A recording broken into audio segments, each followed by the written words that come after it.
Hey folks, this video is going to show you some techniques for evaluating LANDFIRE data, evaluating the non-burnable surfaces in LANDFIRE data.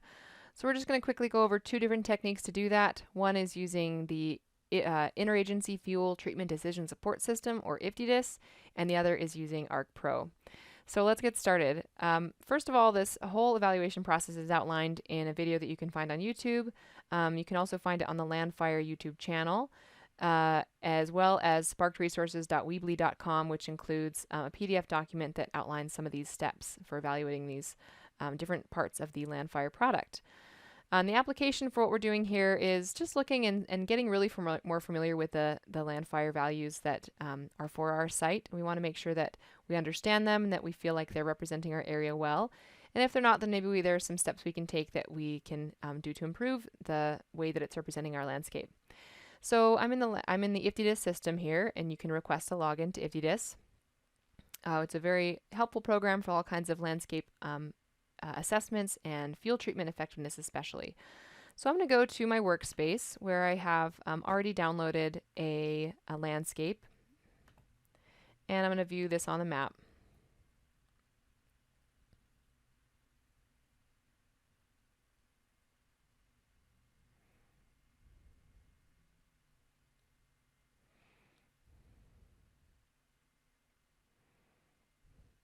So this area is for Moscow Mountain. And what I'm looking at here are the fuel models, and I'm going to expand these down so I can see what these different fuel models are. And I'm going to zoom into some areas. I'm also going to change my base map so that I'm looking at the imagery. And so for this evaluation process, I'm looking specifically for areas that I can visually see on the ground that look relatively non-burnable and to see what they're classified as. So already I can see a lake here, and as I scroll down to my fuel model values, I can see that this is classified as an NB8, or open water. And just as an example to begin, if I turn this fuel model layer off, I can start to see some of how that compares. So LANDFIRE data, 30 by 30 meter pixel resolution. So there's going to be some crossover. Obviously, there's some areas along the edges that aren't water that look like they are water, which is just fine for a broad scale tool like this. What I'm noticing here is, let's say this parking lot, where this parking lot has a large area that's non-burnable technically, and when I turn on my fuel model layer, it's classifying all those things as burnable. Those are relatively small again on the ground, but it's just something for me to pay attention to. And if I were curious to see what fuel models they were being classified as, I could use this identify tool. And I could click on the ground in the area of this parking lot, and it would show me that a GR2 is going to be the fuel model there. If I wanted to know the name of those fuel models, you can look those up in the GTR 153 Scott and Bergen 2005 document that has the details about fire behavior fuel models. So what I'm going to do is look around a little bit more, and I'm going to look for some of these fuel models that are classified as bare ground. So let's take a little zoom around this area. All right, so now I've zoomed into an area that has some human infrastructure. So you can see that there's some roads, there's some fields, and there's even some rock screes up here. So let's see how the LANDFIRE does at classifying these areas. So what I'm noticing here is I've got a band of non-burnable information, or non-burnable pixels, and I can identify those here.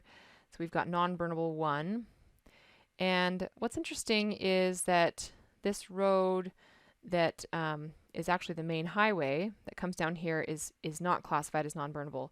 What could be happening here is that the increased canopy cover around the road is preventing that from being classified. But if I were to run non-burnable information across this landscape, then would that road model that it would stop?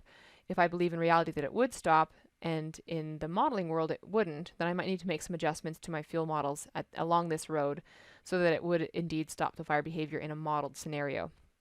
All right, so let's look around a little bit more. Let's go to a higher elevation area. All right, so this is the east peak of Moscow Mountain, And just to give you some context for the topographic conditions, it's a pretty steep little peak right here. So this is a steep rock scree. And what I'm seeing visually is that this is, and I've been there before, so I know that a lot of what you have here is some rock. So what is LANDFIRE classifying this particular area as? And it looks like there is a different vegetation type there, but it's not non-burnable. So what is it? It looks like it's an SH2. So from my experience, this would not burn like an SH2. And so what I might be starting to pick up here is that there could be some work that I could do in some of my non-burnable areas. Now these are pretty small percentages of these areas. This is really just helping me understand with something I can visually see, like a non-burnable area. But if I had an area that had significant amounts of rock screes or a big difference in higher elevations, I might need to go through and make some rule sets. Probably in Arc, I can make those adjustments in IFTDSS as well, so that I could change certain values above a certain elevation. Let's say you found that if it had a GS fuel model above 6,000 feet, then that needed to be changed to a lower fire behavior fuel model, something that would spread slower, so maybe even something like a timber litter fuel model. Even if you might not have a lot of timber litter up there, if that's what's going to burn like, then that's what you'd classify that fuel as. So if I were to do a report on this, then what I would also want to pick up is some imagery that would demonstrate this difference. Let's say I'm trying to present to somebody the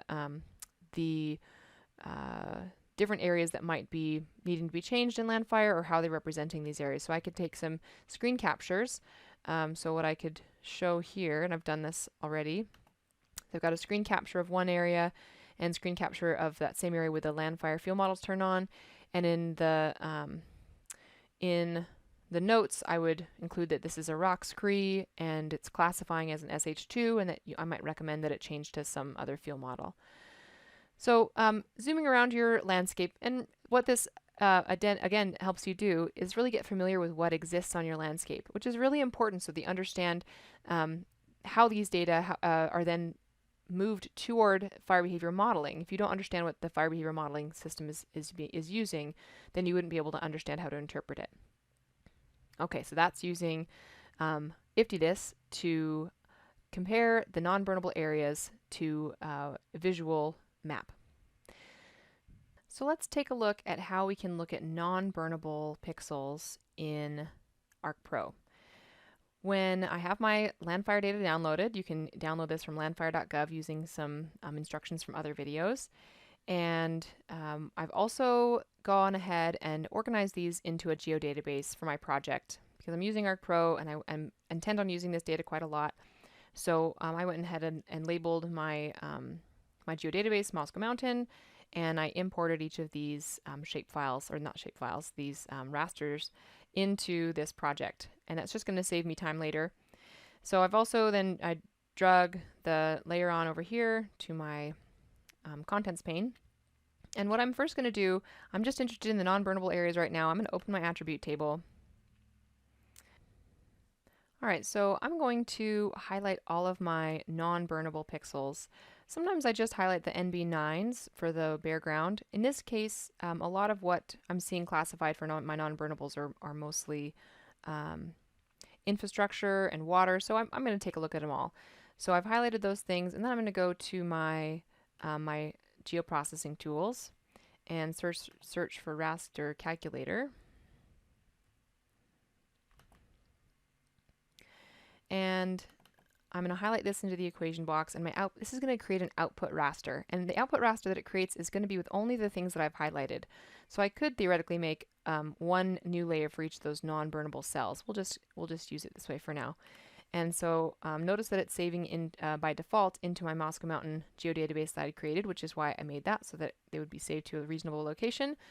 And I want to make sure that it's very clear that this is well, we'll keep some of the naming convention. And this is just our non-burnable pixels. We'll click Run. Alright, so what that ends up giving me is a new raster. I'm going to go and clear my selection here. And I'll actually just turn this layer off. And on the view, I'm going to view my imagery for my base map.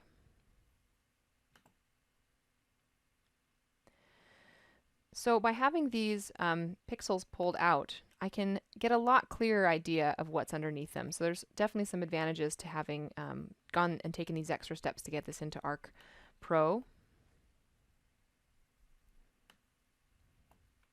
And I can see this same area with roads that was something I discovered previously. And in this case, I don't need an identify tool because I can just click on those different pixels and they can tell me this information, which here it tells me that it's an NB91. And again, I'd look up that information in the GTR 153. So noticing that we've got this purple, this is our agricultural fields, and those are classified as non-burnable in LANDFIRE, but as those of you that work near agricultural fields know, sometimes they are burnable and sometimes they're not burnable. So you might want to have some different layers that are available for you to use in your fire modeling that include some of these fields as maybe a grass fuel model in times when they do have either crop on them or stubble on them, to show that if the fire were to burn across a landscape, you would indeed have some fire spread there. As it is right now, a non-burnable area isn't going to carry fire across it. And so if these did have stubble and you modeled fire through them, it would show no growth, where you in reality might have some growth there. So making sure that you're selecting your fire behavior fuel models, not just for one time of the year, but capturing the variability that could occur throughout a year. So the advantage to having, again, this in ArcPro is that you have an ability to create a little bit higher quality or easier to read maps. So you could either, if you wanted to make it easy, you could either take a screen capture of these non-burnable areas compared to what you see on the ground. So something like this would suffice. You could make these transparent as well. So if we were to change the symbology of these features so that you could see underneath them, that might be a good move to take.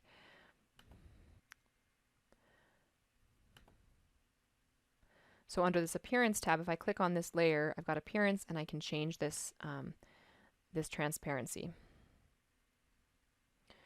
And I can make that a little bit more visible. Now, if I were to zoom up to the east peak of Moscow Mountain, where we were before, I would show the same thing that you had seen in IFTDSS, since there weren't any non-burnable fuels classified there. So it's your choice. This does allow us to see a little bit more clearly just by pulling out those non-burnable surfaces. All right. Thanks for watching.